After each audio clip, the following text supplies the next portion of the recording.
Oh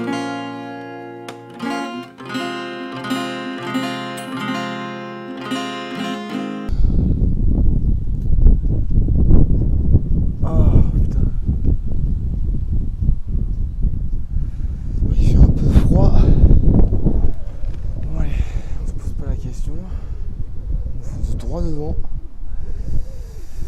et on y va. Bienvenue les petits lapins sur Galaxy Rider. Alors aujourd'hui je voulais aborder un sujet entre l'arrêt et le freinage en roller. Parce que je sais très bien que pour certaines personnes c'est un sujet qui fâche parce que généralement quand on veut faire du roller, on veut savoir freiner, ce qui est totalement logique. Parce qu'on sait très bien que surtout quand on sait pas utiliser les freins ou quand il y a des rollers qu'on a achetés, on ne s'y connaît pas grand chose. Enfin, on n'a pas su ce qu'il fallait acheter et on achète des rollers sans les freins évidemment. Surtout quand vous achetez des rollers, les vendeurs ils font un peu ce qu'ils peuvent sur ce que vous allez vous intéresser, sachant qu'il y en a certains, ils ne savent pas sur quoi ils veulent s'intéresser. Donc là, c'est pour vous rassurer sur ce fameux freinage. Déjà, pour commencer, pour vous les débutants, comme j'ai déjà dit dans une précédente vidéo, si vous êtes sur un trottoir ou un espace sécurisé, vous n'avez pas besoin de freiner. C'est juste des ralentissements pour au final s'arrêter, comme je vous l'ai déjà dit. Donc déjà, quand vous démarrez alors que vous ne savez pas bien freiner, ce qu'il faut juste vous dire, c'est vous ne posez pas la question. Vous y allez tranquillement, mais vraiment tranquillement. Comme je viens de vous montrer, on est assis sur un banc, un rebord ou un mur, etc. Et tout simplement, on se dit, bon, c'est la fin de la semaine, ou je vais m'amuser dans ce moment-là. Euh, je me mets debout, et puis j'y vais tranquillement. Et la façon dont j'y vais, justement, j'y vais en douceur. Et ça, pour vous appuyer sur un truc, vous pouvez voir mon tuto numéro 3 de ma chaîne YouTube, qui est comment avancer initiation. Donc là, je vous explique comment avancer en toute simplicité et en toute tranquillité. Donc si vous reprenez cette initiation que je vous ai montrée dans ce tuto-là et vous y allez en toute tranquillité, en avançant comme je vous ai montré en toute tranquillité,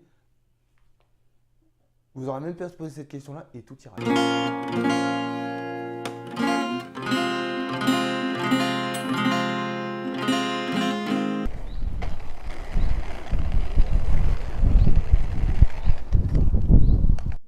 Alors voilà le sujet que je voulais bien sûr aborder.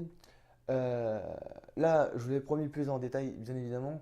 C'est pour vous les débutants, c'est pas le freinage, mais le ralentissement pour au final s'arrêter. Comme je viens de vous montrer exactement. Alors, vous pouvez bien sûr utiliser, comme je vous l'ai déjà dit, le tuto numéro 3 de ma chaîne qui montre comment on avance.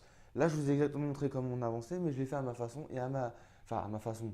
J'ai toujours fait à ma façon, mais là, je l'ai surtout fait à ma vitesse. À la vitesse habituelle, sans aller trop vite, bien évidemment.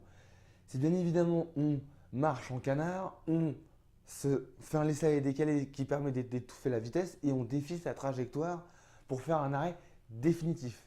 Parce que déjà, quand on fait un laisser-aller décalé en appuyant sur son quart externe, et ça, je vais vous l'expliquer dans une prochaine vidéo, comme je vous le promets à chaque fois, on étouffe sa vitesse à ce moment-là. Dès qu'on est en laisser-aller décalé avec le quart externe, on étouffe sa vitesse. Et défier sa trajectoire, ça veut dire qu'on marque un arrêt définitif. Donc déjà les débutants, vous pouvez déjà commencer à faire ça. Donc comme je vous l'ai dit précédemment, on y va tranquillement et arrivé au bout d'un moment, on arrête d'accélérer, on se laisse aller en décalé et on défie sa trajectoire. Ça c'est dans votre situation pour vous les débutants, dans un espace complètement sécurisé. Et ça c'est ce que vous devez commencer par faire avec mathématiques et le déplacement urbain, en vous déplaçant urbainement ou en pratiquant sur une place, etc., près de chez vous, ou quand vous êtes avec des amis, ou vous faites une balade à roller en toute tranquillité, en toute sécurité, il faut déjà commencer par faire ça. Donc c'est cette méthode-là qu'il faut employer surtout pour le ralentissement, enfin pour l'arrêt, pour pouvoir s'arrêter, pour vous les débutants.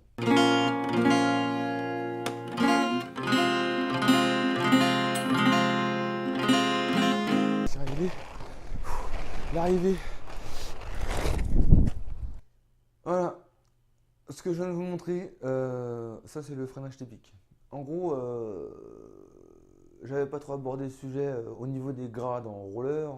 Comme on dit en art martial, on dit ceinture de telle couleur. En roller, on appelle ça les roues. Donc, ce que je vous ai expliqué précédemment, ça va de la roue jaune à la roue bleue. Donc on est dans espace sécurisé comme je vous ai dit. Et là, on aborde la roue rouge à la roue noire où on se dépasse. C'est-à-dire qu'en gros, on a emprunté les routes. Alors j'ai emprunté une route sans forcément me mettre en danger moi-même pour vous. En gros, comme vous m'avez entendu bien évidemment, on prend de la vitesse. Voilà. J'espère que vous avez aimé cette compilation de comédie, mais c'est exactement ça. Je vais super vite, et vous voyez, j'ai dit je suis presque arrivé, etc. Pour me donner du courage à aller jusqu'au bout. En gros, on est sur une route, donc on applique un peu les règles du code de la route, on va dire entre guillemets. Euh, En gros, on va super vite parce que bien évidemment, il ne faut pas gêner les voitures, même si, enfin, bien évidemment, il y a eu des voitures qui sont passées pendant que j'ai filmé et j'ai dû un peu patienter que toutes les voitures soient passées. C'est pour ça que vous avez vu qu'il n'y avait personne pendant le visionnage. Mais c'est exactement ça. On va super vite et puis au bout d'un moment, on finit par s'arrêter. Alors, j'ai bien sûr choisi un freinage que j'adore bien et que tout le monde adore, mais qui est super difficile à entraîner, c'est le parallèle. Même si je l'ai un peu fait à l'arrache. Mais c'est exactement ce que je viens de vous montrer.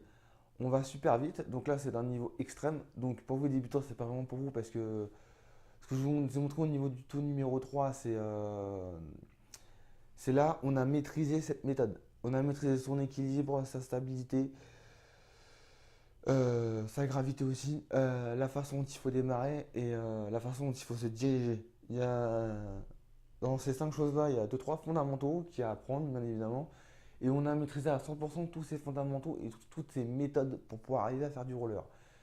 Et là, à ce moment-là, on peut se dépasser et aller super vite. Je vais super vite et arrivé à destination, je fais un freinage comme je viens de vous montrer, tout simplement.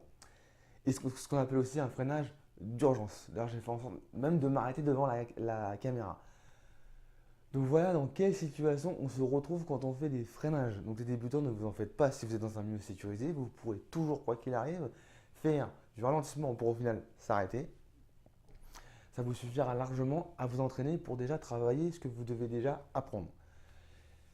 Ça, ce que je viens de vous montrer, c'est pour alors les semi-pros qui vont commencer à me suivre aussi sur ma chaîne. C'est un peu aussi pour, je le montre aussi, mais surtout pour vous les débutants, pour vous montrer que le freinage, c'est pas encore pour vous. Bien évidemment, il faut encore travailler ce qu'on a déjà vu ensemble, et ce que je vous ai déjà dit, et ce que vous avez déjà vu vous sur mes vidéos. Il faut déjà travailler ça pour au final un jour vous dépasser. Ça va peut-être arriver très prochainement, mais pas tout de suite.